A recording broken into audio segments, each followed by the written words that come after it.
E a guerra segue. Os ataques contra o Irã e as reações iranianas contra aliados dos Estados Unidos no Golfo Pérsico também. O Irã, em função disso, adiou o início do funeral do líder supremo, Ali Khamenei, que estava previsto para começar hoje. Rodrigo Lopes tem mais detalhes. Pois é, Macedo, a despedida estava prevista para ocorrer hoje a partir das 10 da noite, ou seja, dentro de algumas horas, são perto de 7 da noite lá em Teherã neste momento. Esse evento ocorreria na mesquita Musalla Imam Khomeini, lá em Teherã, e o argumento do Irã é ajustes na infraestrutura. A gente sabe que são cerimônias que atraem multidões, o que sempre é um risco. Não é incomum a gente observar tragédias, pessoas pisoteadas em cerimônias de despedida de grandes líderes no mundo islâmico, no mundo muçulmano. Então, provavelmente tem questões aí de segurança, de estrutura, mas, claro, há riscos enormes de bombardeios por parte dos Estados Unidos e de Israel. Então, essa despedida foi adiada, o novo cronograma vai ser anunciado mais tarde e lembrando que essa cerimônia começaria hoje, mas a duração é de 3 dias.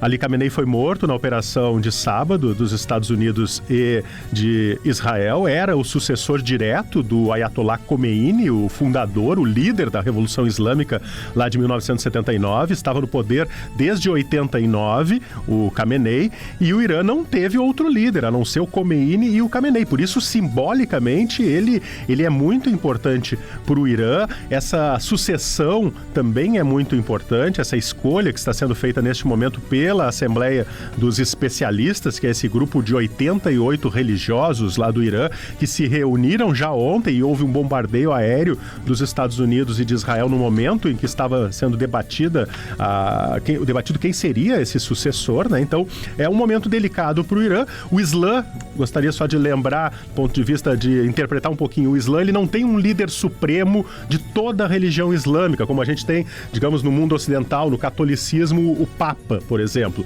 Cada país islâmico tem o mulá, o seu líder religioso supremo. No caso do Irã, ainda essa figura é mais importante porque é uma república islâmica total, né? Ou seja, todo mundo jurídico, todo mundo religioso gira em torno da figura do Ayatollah. Por isso, esse poder jurídico religioso que tem essa figura do Ayatollah. Quem é o mais cotado? Praticamente certo aí que será o cidadão Mujtaba Khamenei, que é o segundo filho do Ali Khamenei. Ele já era visto como sucessor, falta confirmar, falta ratificar, e deve acontecer isso também nas próximas horas. Ele já era, de alguma forma, aí, um líder nos bastidores, já nomeava membros da Guarda Revolucionária Islâmica e também da inteligência. Bom, seguem os ataques dos dois lados, e há pouco eu recebi uma informação aqui da rede CNN, inclusive, que um submarino dos Estados Unidos torpedeou um navio de guerra do Irã no Oceano Índico. Ou seja, continua bem séria a situação lá, Macedo. Embora os Estados Unidos estejam afirmando que a capacidade de reação do Irã diminuiu significativamente, mais de 85% aí desde o começo da guerra. Era mais ou menos o que a gente falava aí ontem e anteontem, né? Qual seria a capacidade de reação, o arsenal do Irã? E pelo jeito não há muito mais armas à disposição, pelo menos drones para essa série de bombardeios, né? Esse dado dos mais de 86% que reduziu a força de contra-ataque por parte do Irã se confirma, de fato, reduziu bastante a reação iraniana nas últimas horas, mas há especialistas que dizem, e a gente conversou isso também já aqui, que o Irã estaria guardando suas armas mais poderosas para um novo momento, para uma nova onda de contra-ataques. É muito difícil a gente ter informações precisas de dentro do Irã nesse momento, sobretudo já é difícil em situações normais, ainda em guerra mais difícil ainda. Ontem, ouvindo alguns especialistas, a gente tinha a informação de que o Irã teria capacidade de mísseis até maio, então a questão agora é avaliar se de fato eles estão escondendo e guardando um pouquinho mais o seu arsenal para novas ondas de contra-ataque, ou se já teria tido um desgaste. E lembrando, né, Macedo, embora obviamente o Irã tem uma capacidade militar muito menor do que Israel e que os Estados Unidos, mas do outro lado também mísseis interceptadores estão sendo utilizados em grande escala, e também alguns especialistas avaliam de que até quando Israel por exemplo, ou os países da região que estão sendo atacados teriam capacidade de resposta, de interceptar os mísseis do Irã. E há especialistas, inclusive, que dizem que é possível que os Estados Unidos retirem, e Israel também, retirem arsenal de interceptação de outras áreas. Então, por exemplo, tem esse arsenal lá na Coreia, na fronteira entre Coreia do Sul e Coreia do Norte. Estados Unidos poderiam retirar parte do arsenal e deslocar para o Oriente Médio. Então, assim, há problemas daqui a pouco de abastecimento por parte do Irã. Do outro lado também pode acontecer. Claro que infinitamente menor em relação ao regime dos ayatolás. Tá certo. Obrigado, Rodrigo. Agora um destaque da economia. Distribuidoras já aplicam altas de até 20 centavos no diesel como reflexo do conflito lá no Oriente Médio. Giane Guerra. Os comunicados estão sendo enviados para os postos de combustíveis e transportadoras de cargas pelas empresas distribuidoras. São altas entre 3 centavos e 20 centavos. Os comunicados que já estão circulando no mercado são das distribuidoras Bufon, Sim e Petronas. A justificativa é este aumento no preço na importação após a disparada nos valores no mercado internacional, com o ataque ao Irã e o fechamento do Estreito de Hormuz, por onde passam navios de petróleo e também com diesel.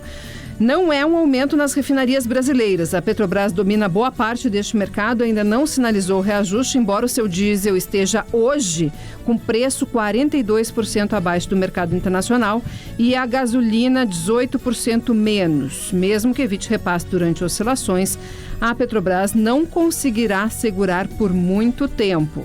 A Federação das Empresas de Logística e Transporte de Cargas do Rio Grande do Sul, FETRANSUL, alerta que já havia uma defasagem no preço do frete. Então, este aumento dos combustíveis deve ser repassado, sim, aos valores dos clientes. E lembrando que diesel tem impacto em cascata na economia. Agora 11h27. Obrigado, Giane Guerra. Rio Grande do Sul lidera casos de feminicídio no sul do Brasil entre 2021 e 2025. Pamela Rubim. Os dados são da pesquisa Retrato dos Feminicídios no Brasil, divulgada pelo Fórum Brasileiro de Segurança Pública nesta quarta-feira. Segundo o levantamento, em 2025, 1.568 mulheres foram vítimas de feminicídio no país, um aumento de 4,7% em relação ao ano anterior e 14,5% na comparação com 2021. O estudo também revela que, neste período, o estado gaúcho registrou o maior número de feminicídios na região sul. Foi 38% dos casos, com 444 mortes. Outro dado importante é que a metade dos feminicídios aconteceu em cidades pequenas, com menos de 100 mil habitantes, locais onde muitas vezes não existem delegacias especializadas ou abrigos para mulheres em situação de violência. Se bem que os dados mostram assim um certo equilíbrio, né? Porque é o líder com 38%, mas nós temos aí ainda 62% de feminicídios ocorridos no sul do país, divididos entre outros 2 estados, né? Que são Santa Catarina e Paraná, né, Pamela? Bom, perdemos o contato com ela, mas é isso, né? Se o Rio Grande do Sul tem 38% e a região sul tem 13 estados, os restantes 62% ficam com Paraná e Santa Catarina, o que daria, se levasse em conta um percentual igual, 31% para cada estado. Não é muito longe do que acontece aqui. Obviamente o Rio Grande do Sul tem que se preocupar com isso, né? Não pode aceitar a condição de ser líder, mas dá uma disparada, eu quero dizer, aqui no estado, porque os outros 2 estados da região também têm um número, também são responsáveis por um percentual considerável de feminicídios. Agora, são 11h30.